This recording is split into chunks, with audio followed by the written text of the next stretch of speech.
दोस्तों, पाकिस्तान के army chief field marshal Asim Munir पहुंच गए बीजिंग और वहां पे चाइनीज ने बहुत जलील करा, बड़ा बेइज्जत करा है। आसिम मुनीर को सामने बैठा के बोला है कि यार देखो, एक तो तुम्हारे मुल्क में अव्वल कोई इन्वेस्टमेंट नहीं करना चाहता, तुम्हारे मुल्क में कोई मैन पावर नहीं डालना चाहता, तुम्हारे मुल्क में कोई पैसा नहीं डालना चाहता। इशू ये है कि चाइनीज इंजीनियर्स के ऊपर लगातार दर लगातार बलोच अटैक कर रहे हैं। बिस्मिल्लाहिर्रहमानिर्रहीम, अस्सलाम वालेकुम नाज़रीन, आप देख रहे हैं ग्लोबल अफेयर और मैं हूं मोहसिन नाना। नाज़रीन, एक तरफ पाकिस्तान के field marshal army chief Asim Munir साहब जो हैं ये चीन पहुंचे हुए हैं। चीन का दौरा इनकी तरफ से किया गया और इस दौरे के दौरान चीन की अहम तरीन जो अस्करी क़यादत है इनसे मुलाकातें की गई हैं, चाहे वो चीन के सदर हों, चीनी ये वज़ीर ख़ारजा हों, चीनी वज़ीर दिफ़ा हों, इनके साथ ये 1-on-1 जो मुलाकातें हैं फील्ड मार्शल आसिम मुनीर की गई हैं। तो इस मुलाकात को लेके या फील्ड मार्शल आसिम मुनीर के चीन के इस दौरे को लेके नाज़रीन, भारत के अंदर बहुत ज़्यादा इस वक्त परेशानी बढ़ चुकी है। जहां भारतीय मीडिया इस वक्त परेशानी का शिकार हैं, भारतीय कुछ सहाफ़ी नाज़रीन इसके लिए भारत के लिए ये बड़ी जो परेशान कुन ख़बर करार दे रहे हैं, तो वहीं भारत के एक पागल तज्ज़ियाकार मेजर गौरव आर्या भी हैं जो चीन के इस दौरे को लेकर नाज़रीन ये पागलपन का शिकार हो चुके हैं और ये कह रहे हैं कि फील्ड मार्शल आसिम मुनीर को चीन की तरफ से सामने बिठा के जो है ये इनको धमकियाँ लगाई गई हैं, सामने बैठा के बेइज्जत किया गया। इन कम अक्लों को, इन पागलों को कौन समझाए कि चीन वो मुल्क है जो हमेशा से पाकिस्तान के साथ शाना बशाना खड़ा रहा है और चीन ही की सपोर्ट से, चीन ही की मदद से नाज़न पाकिस्तान ने भारत को नाको चने चबवाए हैं। और इस हालिया जंग में भी नाज़न पाकिस्तान ने चीनी हथियारों का इस्तेमाल करते हुए पाक फ़िज़ाइया के शाहीनों ने नाज़न जिस तरह राफ़ेल जैसे हथियारों को मार गिरा है, तो उसके बाद ये फील्ड मार्शल आसिम मुनीर का चीन जाना बनता ही था। और चीन की तरफ से जो फील्ड मार्शल आसिम मुनीर को जो है गॉर्ड ऑफ ऑनर पेश किया जा रहा है, जो इनको एजाज़ से नवाजा जा रहा है, ये यकीनन भारतीयों को जो है इससे मिर्चें लग रही हैं और इसीलिए मेजर गौरव आर्या जो हैं ये पागलपन का शिकार हो चुके हैं। तो इस वीडियो में नाज़रीन डिटेल से मेजर गौरव आर्या की आपको गुफ्तगू सुनाऊंगा, किस तरह ये अब चीखें मार रहे हैं। इनकी चीखों से साफ नज़र आ रहा है कि अब इनको जो है साफ मिर्चें लग रही है और ये इनको अब कंफर्म हो चुका है कि चीन और पाकिस्तान मिलकर भारत के खिलाफ कुछ बड़ा करने वाले हैं। दोस्तों, पाकिस्तान के army chief field marshal Asim Munir पहुंच गए बीजिंग और बीजिंग में उनकी मुलाकात हुई वांग यी से, जो कि चाइना के फॉरेन मिनिस्टर हैं, आपको पता ही है। और वहां पे चाइनीज ने बहुत जलील करा, बड़ा बेइज्जत करा है। आसिम मुनीर को सामने बैठा के बोला है कि यार देखो, एक तो तुम्हारे मुल्क में अव्वल कोई इन्वेस्टमेंट नहीं करना चाहता, तुम्हारे मुल्क में कोई मैन पावर नहीं डालना चाहता, तुम्हारे मुल्क में कोई पैसा नहीं डालना चाहता। अच्छा, पैसा हम डाल रहे हैं, ऊपर से तुम चाइनीज सिटीजन्स को मरवा रहे हो। तो दोस्तों, ये फेस टू फेस बात हुई है जहां पे ऐसा सुनने में आया है। अब देखिए, डिप्लोमेटिक स्टेटमेंट होता है ना, वो बड़े मुलायम टाइप के होते हैं कि we conveyed our concerns openly. वो बेसिकली कन्वेड कंसर्न्स कुछ नहीं होता, गाली गलौज तक बात आई है। इतना सुनने में आया है कि आसिम मुनीर को वांग यी ने टाइट कर दिया। अब सब ऐसा है कि हक तो बनता है चाइना का। सिर्फ चाइना पाकिस्तान इकोनॉमिक कॉरिडोर में तकरीबन 35 अरब रुपए डाले हैं पाकिस्तान के अंदर सी पैक में, जिसमें से लोगों का यह कहना है कि 80% लोन है, 80% लोन है। और उसमें से दर्जन भर से ज्यादा या 1.5 दर्जन आप मान लीजिए कि बिजली बनाने के प्रोजेक्ट्स हैं कोल फायर्ड। अब इशू क्या है इसमें दोस्तों? इशू यह है कि चाइनीज इंजीनियर्स के ऊपर लगातार बलोच अटैक कर रहे हैं।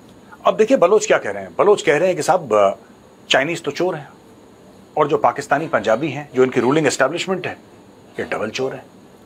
तो आप हमारे मिनरल वेल्थ, नेचुरल रिसोर्सेज चुरा के बाहर ले जा रहे हैं, आपका कोई अधिकार नहीं बनता। तो बलोच अटैक कर रहे हैं इनके ऊपर, ठीक है।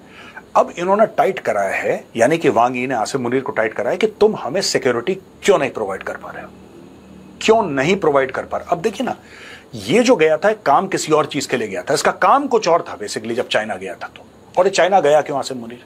चाइना इसलिए गया क्योंकि पिछले महीने गया था डोनाल्ड ट्रंप के साथ खाना खाने। इसने रोटियां तोड़ी वहां पे मुफ्त की और ये दिखाया डोनाल्ड ट्रंप को कि देखो, पाकिस्तान और अमेरिका बड़े क्लोज हैं, अब इनको बैलेंस करना पड़ेगा, ठीक है। अब आप बोलेंगे कि साहब ये जो पाकिस्तान है किस मुल्क के साथ है? बेसिकली दोस्तों, पाकिस्तान जो है वो जो उस वक्त ज्यादा बोली लगा दे, पाकिस्तान उसके साथ है। मैं आपको why get into complicated geopolitics? Fact ये है कि जो पैसा फेंकता है वो तमाशा देखता है। तो दोस्तों, बात ये हुई कि आसिम मुनीर गया वॉशिंगटन, आपको पता है, उसने खाना खाया ये भी आपको पता है, और उसने ईरान को धोखा दिया ये भी आपको पता है। लेकिन वहां से चाइना ने फेंका डंडा, और चाइना ने बोला बेटा ठीक है, खाते हमारा, पट्टा हमारे नाम का पहने, भौंक कहीं और रहे हो, वापस इधर आओ। तो ये गया अपने ओरिजिनल मालिकों के पास जो किराए पे उठाया था जिसने, और उसके पास जाके थोड़ा सा इसने वहां पे अपनी सेटिंग करने की कोशिश करी। अच्छा दोस्तों, बात यह है कि इसमें जो मूल बात है वो ये है कि सीपैक बंद हो गया फिलहाल।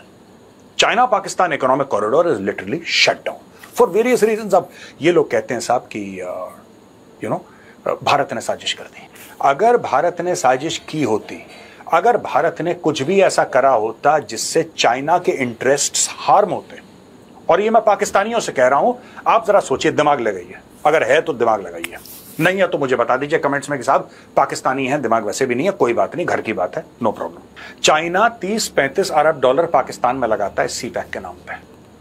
आपका यह कहना है, आपकी सरकार, आपकी फौज का यह कहना है कि साहब ये तो इंडिया ने साजिश करी, इसलिए चाइना का इतना बड़ा प्रोजेक्ट, दुनिया का सबसे बड़ा प्रोजेक्ट सीपैक था, flagship venture of belt and road initiative, वो भारत ने बंद करवा दिया साजिशें करके। भारत ने इस ग्रुप को फंडिंग करी, उस ग्रुप को फंडिंग करी, इसको हथियार, ये फलाना, जो भी आप लोगों ने एक साजिशी अपनी थ्योरी बनाई, कॉन्स्पिरेसी थ्योरी बनाई, वो आपने अपने लोगों को चूरन की तरह बेचा, और आपने बोला कि भारत की वजह से बंद हो गया। चाइना बेवकूफ है, कहना चाहिए चाइना पाकिस्तान है क्या? अगर चाइना को यह लगता कि उसकी इतने अरबों डॉलर की इन्वेस्टमेंट पाकिस्तान में डूब रही है और भारत डुबवा रहा है, क्या वो एक बार फोन कॉल भी नहीं करता? चलो ओपनली नहीं बोलता, चाइना की आदत नहीं है खुलेआम बोलने की, ये मैं भी मानता हूं। चाइना दबे लफ्जों में बंद कमरे में कुछ तो बात करता, प्राइम मिनिस्टर मोदी से बात करता, डॉक्टर जयशंकर गए हैं मिलने के लिए, अभी हाल फिलहाल डॉक्टर जयशंकर मिले 1 हफ्ता पहले मिले शी जिनपिंग से। तो शी जिनपिंग कहता ना, यार क्या कर रखा है तुम लोगों ने, बंद करो यार, ये अच्छा थोड़ा ना लगता है। कुछ तो बात होती यार, क्योंकि भारत और चीन के बीच में लेन देन चल रहा है, सेकंड लार्जेस्ट ट्रेडिंग पार्टनर है भारत का China, number 1 is America, second is China. कुछ तो बोलता चाइना, चाइना ने कुछ नहीं बोला, ठीक है। वहां पे चाइना ने फिर वही चीज पाकिस्तानियों के सामने दोहराई कि हम लोग आयरन ब्रदर्स हैं और ये हैं वो हैं, फलाना ढिमका। दोस्तों बेसिकली मैं आपको बात बताता हूं क्या है। चाइना को पाकिस्तान से चाहिए क्या? एक तो ग्वादर पोर्ट चाहिए, जिसके ड्रामे के लिए पूरा सीपैक है, और आज सीपैक को 10 साल से ऊपर हो गए। ये मैं खुला चैलेंज दे रहा हूं पाकिस्तानियों, आपको खुल के चैलेंज दे रहा हूं आपको, और मैं आपको यह चैलेंज दे रहा हूं कि अगर हिम्मत है तो नीचे लिख के बताओ पाकिस्तानियों कि सीपैक का क्या फायदा हुआ पाकिस्तान को। कोई 3 फायदे लिख के दिखाओ, 3 नहीं तो 2 दिखाओ, 2 नहीं तो 1 फायदा दिखाओ। और अगर तुमने प्रूव कर दिया कि सीपैक का फायदा हुआ पाकिस्तान को, मेजर गौरव आर्य कसम खाता है कि तुमसे माफी मांगेगा। जी नाज़रीन, आपने मेजर गौरव आर्य की गुफ्तगू सुनी है। अब इसके बाद आप खुद ही जो है अंदाज़ा लगाएं, खुद ही बताएं कि ये मेजर गौरव आर्य का जो चीखना चिल्लाना है, ये इनकी इस वक्त जो चीखें निकल रही हैं, ये इस वक्त इतना खौफज़दा है। ये साफ नज़र आ रहा है कि भारत को, भारतीय जो फ़ौज है, भारतीय सरकार है, इनको इस वक्त मिर्चें लगी। बहुत बड़ी इस वक्त परेशानी इनको है कि फील्ड मार्शल आसिम मुनीर चीन बैठे हुए हैं, चीन और पाकिस्तान मिल के भारत के ख़िलाफ़ जो है कुछ बड़ा कर सकते हैं, क्योंकि आसिम मुनीर अभी चीन पहुंचे ही हैं और भारतीय फ़ौज के ऊपर पूंछ सेक्टर में जो है एक बारूदी सुरंग के साथ बहुत बड़ा हमला हो जाता है, जिसमें मुतअद्दिद भारतीय फ़ौजी जो हैं ये मारे जाते हैं। अब तक इतने अपनी फीडबैक का कमेंट सेक्शन में लाजमी दीजिएगा। मिलेंगे अगली वीडियो में, तब तक के लिए अल्लाह हाफ़िज़।